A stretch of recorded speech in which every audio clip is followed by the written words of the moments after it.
Okay, this is some of my favorite stuff. Okay, we did it last year. We did it in depth last year in Algebra 2.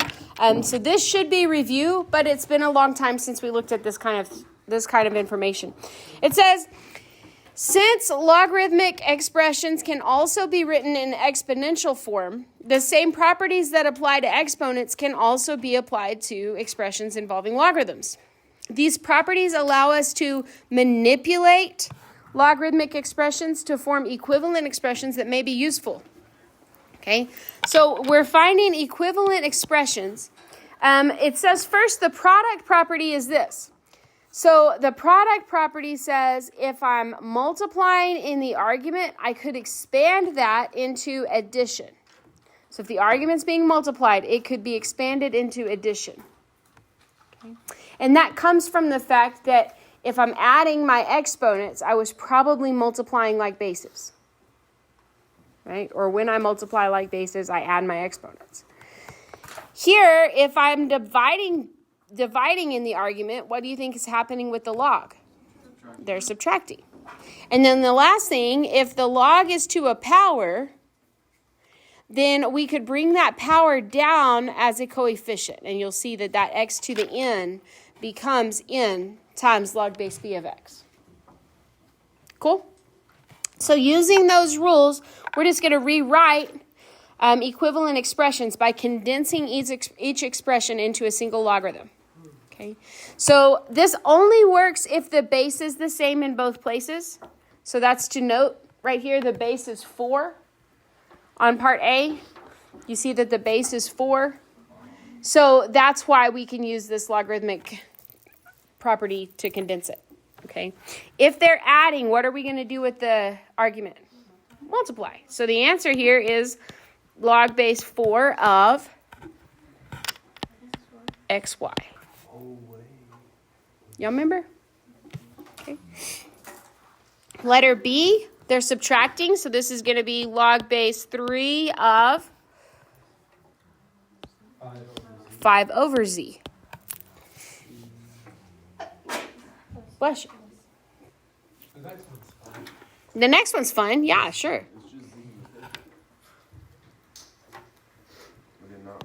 So it's going to be log base 10 of x over 5 divided by z. Both the 5 and the z go on bottom because they're both being subtracted. Well, but I thought that, like, go up to the power property and put the n in front of it. So is the 5 minus log base 10z not the same thing as log base 10z? No, because it's 5 minus log base 10 of z. No, it's not 5 times. Oh. If it was 5 log base 10 of z, you would have a 5 as a power. Good call. Yeah? Okay. Okay.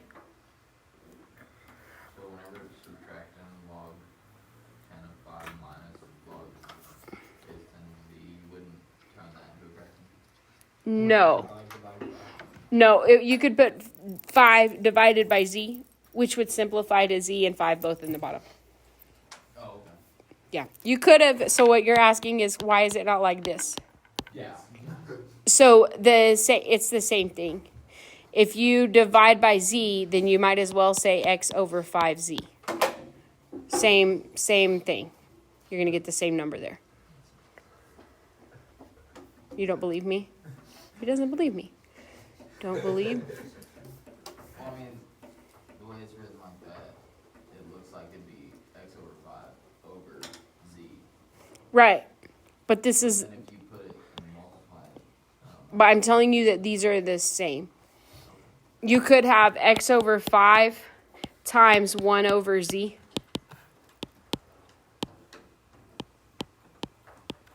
X over 5z. I trust you. Do you? Feels like you don't. Feels like you don't. Okay, so let's go on letter D over here. Truett, this is what Truett was saying. He wanted that 5 to be a power. The 5 wasn't a power because it was 5 minus log base 10 of z. This is now 3 times log base 2 of x. So the 3 is a power on x. Okay, so you could go log base 2 of x cubed minus log base 2 of y. That would show every single step that's happening here. And then your final simplification would be to say log base 2 of x cubed over y. Do we have to show that middle? No. Okay. No, you don't have to show the middle step if you can understand that that 3 is a power on x. Okay. All right, so for letter E, what we got? Okay, so I got log base 7, and then a squared over b to the 5th, then outside that parenthesis you put it. What? I do not. My final answer No? Yeah. That's what I got. So I simplified it to be log base 7 of 4a squared over b to the 5th. It does. It does. I just like that. Okay. And mine is so blown up that it looks really fat, but my numbers are there. A squared over b to the 5th. Would this one not just be 2x?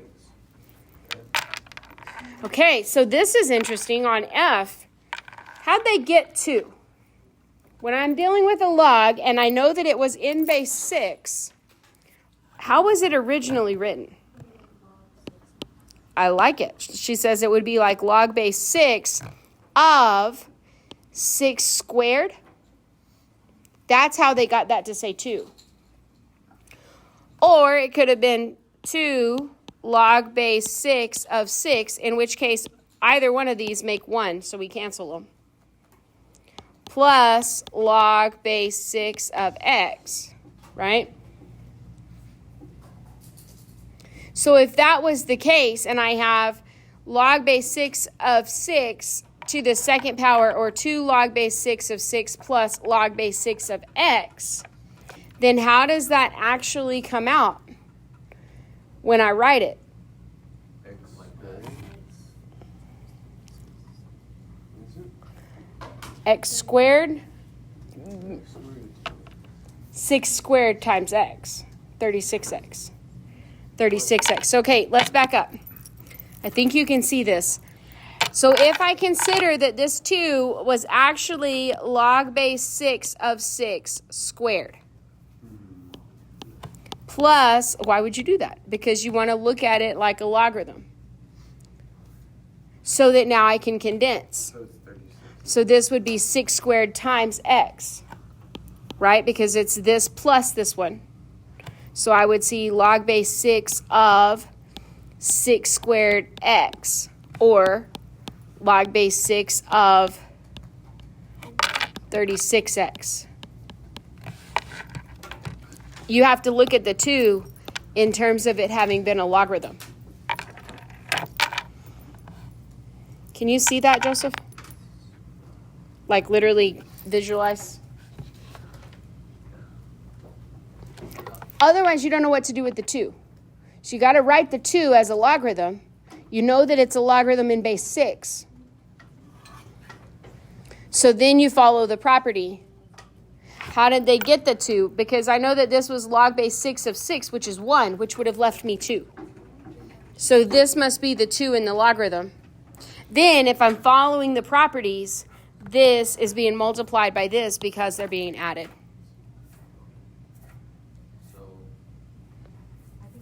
Just throwing this out there, if you like make is it always where if you're adding it? Except that you don't know that it's 6 squared.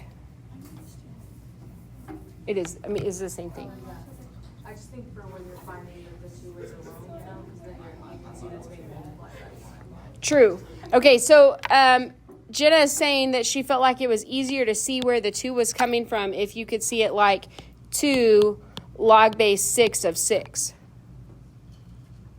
And then you make that move that says, okay, let that be a power, which gets us to here. So if it's always adding, is that always going to be the base to whatever it's adding? Okay. I'll just go with that.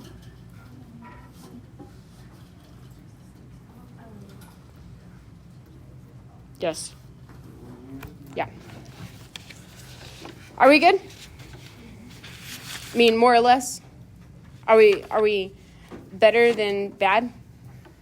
Okay, I'll take it. All right, so this is going to be example 2. And these are more like multiple choice, but same thing. How are we getting from this version up here to the expanded version down here? X, wait, that'd be the big 2 log to x minus log y. Yes. So what's the answer? B. How do you know? How do you know the difference between B and C? It's the parentheses. The 2 is acting on what? Only the x. Only the That x. would have made it x squared and y squared. It would have been x squared and y squared, in which case that 2 would have been on parentheses. But the 2's only acting on the x. It's a hat, not an umbrella.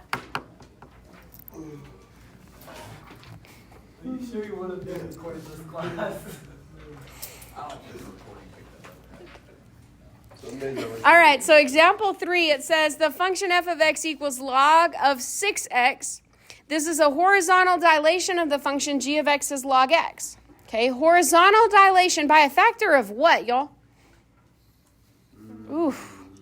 1/6. 1/6. You win. You get your points back. 1/6. Why is it 1/6? Because it's horizontal. Insiders lie, right? So this is a factor of 1/6. Oh, note that the 6 is inside with x. That's how I know it's a horizontal dilation. It says show that f could also be written as a vertical translation with f of x equals g of x plus k, where k is a constant. So I've got to expand f of x. If I was going to expand f of x, how would it be written? Yes, say it louder. Log 6 plus log x.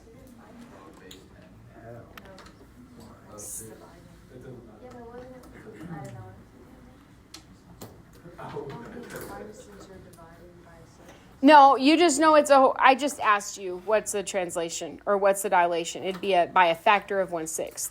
But you say the 6 is multiplying inside there, so we're going to add. So what's k? G of x is going to be responsible for this log x piece. What does k equal? Log 6. It says k is a constant. Is that a number? Log of 6? Log base 10 of 6. That's a number. It's a constant. I don't know what it is. 10 to what power gives me 6? But we know that that's a number. Is there a way to do log without a calculator? Yes. We're asking 10 to what power gives me 6? But I don't know what that number is without a calculator. But if they're nice numbers, sure. Look. I wonder how they came up. Look. What's the answer? 0.778. See? You can do a log without a calculator. Yeah, but like how they do big numbers back then? That's why they made logs. They used to have big tables. Huge tables. And they would go on their little table and they would put in log of 10 and they would slide to 6 and they would have an answer. Yeah. Before they had computers, they had logarithmic tables that showed all of this data. You want to talk ancient? Let's turn the page. 7, 8. You want to know the number? No, Are you sure? I'm positive. Change of base property. Change of base property. Back to the olden days. I told you that this is like back when I was in school. We had to change the base. Okay? So it says log base b of x. No, you don't have to do it, but you need to know how it works. Log base b of x is equal to, if I want to change the base, all I have to do is have matching bases. So whatever I want to change it to, I pick that number as a. Can you see that? The x stays high. If it's in the base, it goes to the basement. So whatever you're trying to change the base to, could be e, Could be that I want this number as a natural log. Could be that I want base 3. I told you before, your calculators only in recent years could handle anything but log base 10. So if on paper I had log base 7, then I would need to use change of base formula before I could type it on my calculator. You have new and improved software that's allowing you to get in that little box of the base and put any number you want. Before, that number was automatic 10. So if I ever wanted to do any work on my calculator, I had to convert. Okay, so this is that conversion business. This property illustrates that all logarithmic functions are vertical dilations of each other, because any of them can change the base. Okay, you can go from one to the other pretty seamlessly. All logarithmic functions are vertical dilations. Okay, so it says let f of x be log base 4 of x. Let g of x be log base 9 of x. Show that f is a vertical dilation of g by finding the value of k.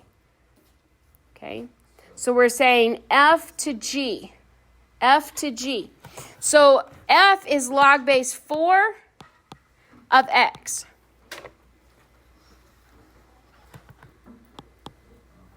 G is log base 9 of x. So if f's going to equal g, that's going to be log base 9 of x divided by, what do you think? Okay. Log base 9 of 4.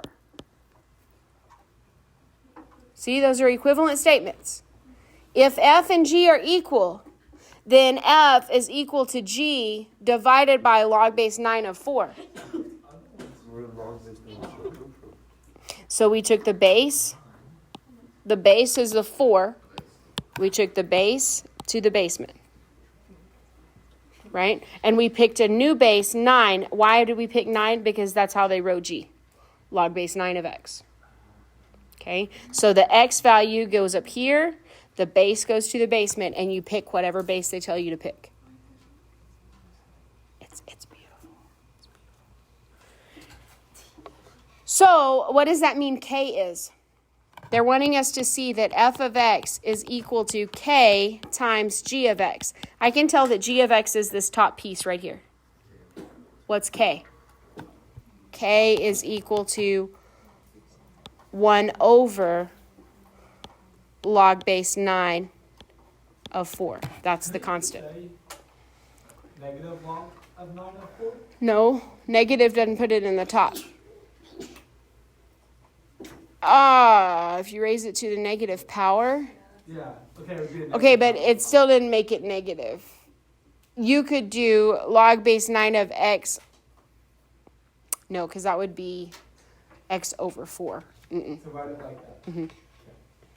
1 over log base 9 of 4. Does that say log 9 of 4 or Uh-huh. log 9? Log base 9 of 4. Wait, so why would we get rid of the top part? So the top part is g of x. So what it wants to know is what is k of x. So k of x would be that piece of the fraction that's in the bottom. 1 over log base 9 of 4. That's what I multiplied by g of x in order to get f of x. Right. Yeah. Oh, I see what you're saying. Okay. Okay. The last thing here that we want to talk about today is the natural log. You know that the natural log is the same thing as log base e of x. Yeah. What's the common log? 10. Log base 10, right? So the natural log is anything, it's just a logarithm, but instead of having any other number there, the number is e for the base. So it's another way of writing the same thing. So it says, which of the following expressions is equivalent to 3 natural log x minus 4 natural log y? So you put 3 on top of x, 4 on top of 1. And then you're multiplying. Now you're dividing. The natural log of 3x over 4y. Right. Right. So it's a. So the 3 goes back with the x and the 4 goes back with the y. And because they're subtracting in between, then our arguments are being divided. Yeah? Oh, I did, my bad. So it's at the bottom. Power. It's the denominator. Okay, so here's what I want. Here's what I want. A little bit of extra practice because I think we kind of don't understand. I want you to rewrite log base e of 4 as a natural log. What is it? Okay, natural log 4. So yeah, we understand that. Here's what I want. I want you to change the base. And I want you to write natural log 4 in base 3. Write natural log 4 in base 3.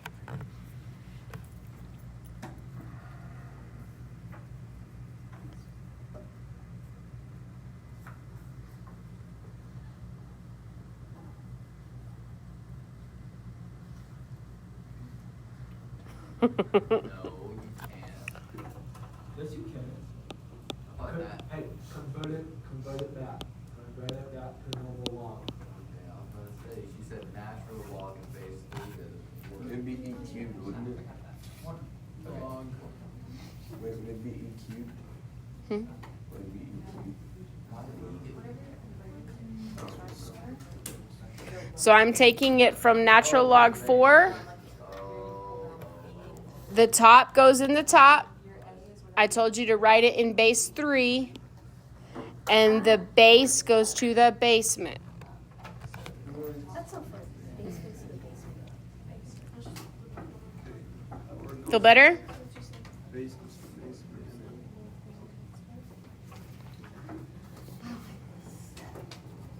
I don't like this at all. I don't like this at all. Okay, that should be enough to get your homework going. Yay.